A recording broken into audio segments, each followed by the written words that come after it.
8 अप्रैल 1943। चारों तरफ रेत का तूफान फैला हुआ था। अब उनसे यह और सहा नहीं जा रहा था। सभी बेहद कमजोर होते जा रहे थे। सैम की जान चली गई और बाकी सबकी आंखें रेत की वजह से खराब हो गई थीं। ये दर्दनाक जर्नल एंट्री वर्ल्ड वॉर 2 में लड़ रहे एक सिपाही की थी, जिसने अपनी आखिरी सांस गिनते हुए यह सब एक छोटी सी डायरी में लिखा था। इस सिपाही का नाम लेफ्टिनेंट रॉबर्ट टोनर था और वो अपने 8 और साथियों के साथ सहारा रेगिस्तान के बीचों बीच फंस गए थे।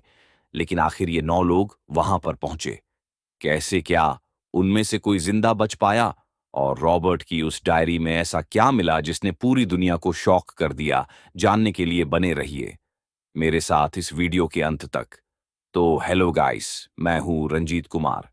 तो चलिए शुरू करते हैं। 4 अप्रैल 1943, बेंगाजी लीबिया के पास मौजूद सौच एयरफील्ड से एक बीबीसी बॉम्बर प्लेन उड़ान भरने की तैयारी कर रहा था।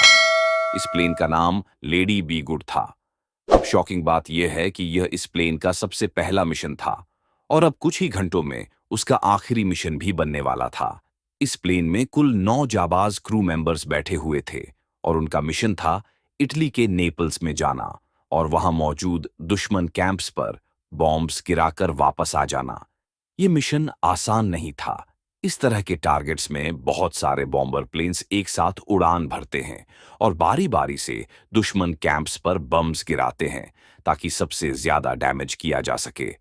अब धीरे-धीरे ग्रुप्स में बहुत सारे बॉम्बर प्लेन्स टेक ऑफ करने लगे, जिसमें लेडी बी गुड प्लेन ने सबसे आखिरी में उड़ान भरी। किसी वजह से उन्हें टेक ऑफ करने में समय लग गया, जिसका मतलब था कि उन्हें अब दूसरे बॉम्बर प्लेनर्स के साथ कैचअप करना था। लेकिन वे लोग सहारा रेगिस्तान नाम के नर्क के ऊपर से गुजर रहे थे, जिसका मोड़ कभी भी बदल जाता था। उस दिन अचानक ही तेज हवाएं चलने लगीं और उसके साथ रेत ने पूरे आसमान को घेर लिया। इस सैंडस्टॉर्म में कौन कहां जा रहा था, कुछ भी बता पाना नामुमकिन था। बहुत सारे प्लेन्स ने हवा में उड़कर जब यह हालत देखी, तब उन्होंने तुरंत अपना मिशन अबॉर्ट कर दिया और दोबारा से सोल्ज एयरफील्ड की तरफ अपना प्लेन मोड़कर उसे लैंड करवाने लगे। लेकिन लेडी बी गुड के पायलट और क्रू ने हार नहीं मानी। वो रेत के उस तूफान के बीच से निकलकर दुश्मन की तरफ जाने लगे। अब फाइनली जब मेहनत करके वो और उसके साथ ही 4 बॉम्बर प्लेन्स किसी तरह नेपल्स पहुंचे, तो उन्होंने देखा कि नीचे अपने टारगेट को लोकेट करना इम्पॉसिबल सा दिख रहा था।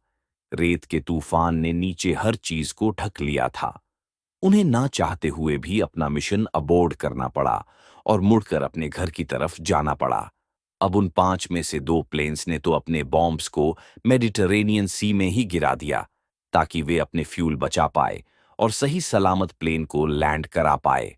अब जैसा कि मैंने आपको बताया, Lady Be Good one of the last planes में से था जिसने टेक ऑफ किया था। जब तक उसके साथी बॉम्बर प्लेन्स लौट रहे थे, तब तक तो वो अपने टारगेट तक बस पहुंचा ही था। अब रात के 12 बजे का समय था जब लेडी बी गुड के पायलट ने भी फैसला लिया कि वो अब होम सोलेज लौट जाएंगे। वे लोग सभी बीच रास्ते में ही पहुंचे थे कि अचानक पायलट ने देखा कि उनका ऑटोमेटिक डायरेक्शन फाइंडर डिवाइस खराब हो गया है और वो अपने बेस को लोकेट नहीं कर पा रहे हैं। पायलट ने तुरंत रेडियो से मदद की गुहार लगाई, लेकिन कोई भी उनको नहीं सुन पा रहा था। ये आज तक कंफर्म नहीं हो पाया कि रेडियो खराब हो गया था या जानबूझकर उनकी मदद नहीं की गई थी।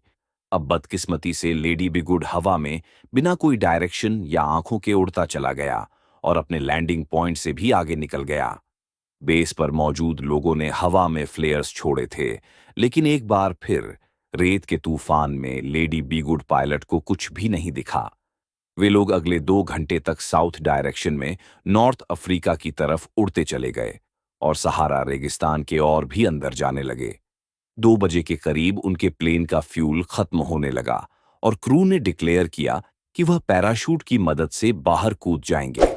अब इसके बाद की कहानी हम सोल्स बेस पर मौजूद लोगों के नजरिए से देखेंगे। तो बेस पर किसी को भी आइडिया नहीं था कि लेडी बी गुड कहां गायब हो गया है। उन्होंने हवा में फ्लेयर्स छोड़े थे, जिस वजह से उन्हें पक्का यकीन था कि अगर लेडी बी गुड उनकी तरफ आई होती तो उन्हें पता चल गया होता। तुरंत ही एक सर्च एंड रेस्क्यू टीम को भेजा गया। मिलिट्री वालों को लग रहा था कि लेडी बी गुड मेडिटरेनियन सी में क्रैश हुआ है। उन्होंने कई दिनों तक प्लेन के मलबे की तलाश की, लेकिन उन्हें कुछ भी नहीं मिला। धीरे धीरे उन्होंने हिम्मत हार गए और सर्च ऑपरेशन को रोक दिया गया। कई सालों तक प्लेन और उसमें बैठे क्रू की स्टोरी मिस्ट्री में घिरी रही। वर्ल्ड वॉर चलता रहा और लेडी बी गुड उन हजारों प्लेन्स में से एक प्लेन बन गया जो वॉर में गायब हुए थे। क्रू के फैमिली मेंबर्स तक को पता नहीं था कि वह जिंदा भी है या नहीं। लेकिन लेडी बी गुड बहुत ज्यादा देर तक लॉस्ट नहीं रहा। नवंबर 1958 को ब्रिटिश जियोलॉजिस्ट जो कि डीआर की ओनियल कंपनी के लिए काम कर रहे थे, जब वो लीबिया के रेगिस्तान के ऊपर से उड़ रहे थे, तब उन्हें एक प्लेन का मलबा दिखाई देता है। उन्होंने उसकी लोकेशन को मार्क किया और व्हीलर्स एयरफोर्स बेस को तुरंत इन्फॉर्म किया। अब उस वक्त व्हीलर्स बेस के पास किसी भी एरोप्लेन के क्रैश होने का रिकॉर्ड नहीं था, इसलिए उन्होंने इस कॉल पर कोई भी रिएक्शन नहीं किया। कुछ और सर्वेज में डीआर की ओनेल कंपनी ने उस क्रैश साइट को और अच्छे से लोकेट कर लिया और मार्च 1959 में एक ग्राउंड टीम को वहां पर इन्वेस्टिगेट करने के लिए भेजा गया। इनिशियल इंस्पेक्शन डीआर की कंपनी के सर्वेयर गॉर्डन बर्मैन ने किया था, जो कि किस्मत से लेफ्टिनेंट कर्नल वॉल्टर बी कोल्बस के अच्छे दोस्त थे। वॉल्टर उस वक्त व्हीलर्स एयरबेस के कमांडर थे। क्रैश साइट को अच्छे से देखने के बाद गॉर्डन ने अपने कोरोनल दोस्त को एक खत लिखा, जिसने उसने उस सब चीजों की जानकारी दी जो उसे वहां पर मिली थी। लेटर में प्लेन का नाम, प्लेन के मेंटेनेंस इंस्पेक्शन रिकॉर्ड्स और कपड़ों से मिले क्रू के नाम भी लिखे हुए थे। ये जानकारी देखकर फाइनली एयरफोर्स वालों ने अपनी टीम को क्रैश साइट लोकेशन पर भेजा और आखिरकार लेडी बी गुड की कहानी 16 साल बाद सुलझ पाई।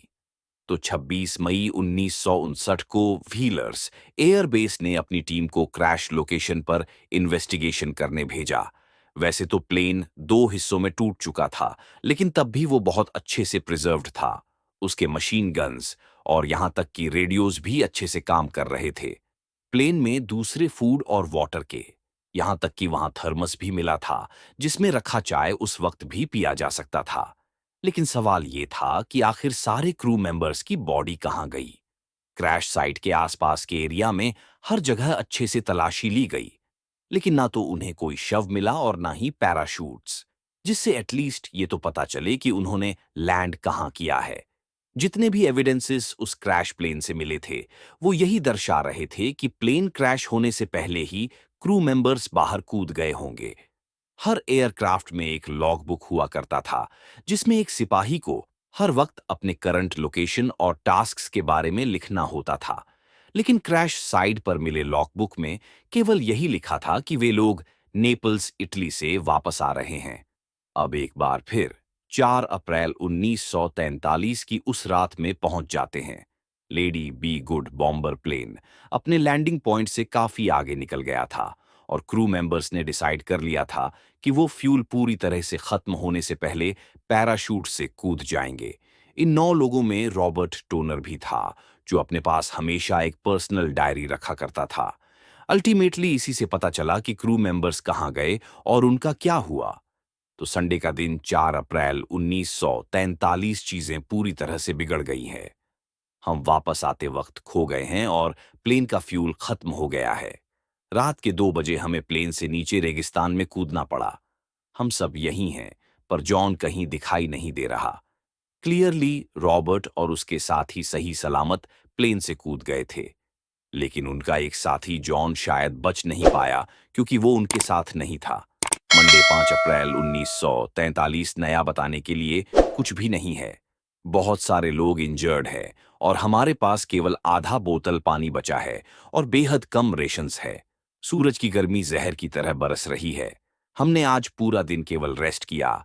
ट्यूसडे 6 अप्रैल 1943। आज आर्मी के ग्रुप्स थे जो कि इस विश्व युद्ध के समय खो गए थे, जिनका आज तक हमें पता भी नहीं चला। उम्मीद है कि इस वीडियो से आपने कुछ नया जरूर सीखा होगा। अगर सीखा तो इस वीडियो को लाइक कर देना, अपने दोस्तों के साथ जरूर शेयर करना। अगर आप नए हैं इस चैनल पे तो इस चैनल को सब्सक्राइब करने के साथ साथ नोटिफिकेशन बेल को ऑन कर देना। और अगर आपको ये वीडियो पसंद आया तो मैं आपको रिकमेंड करूंगा कि आप अगली वीडियो इसे जाकर जरूर देखना। मैं मिलता हूं आपको नेक्स्ट एपिसोड के साथ। तब तक के लिए बाय, जय हिंद।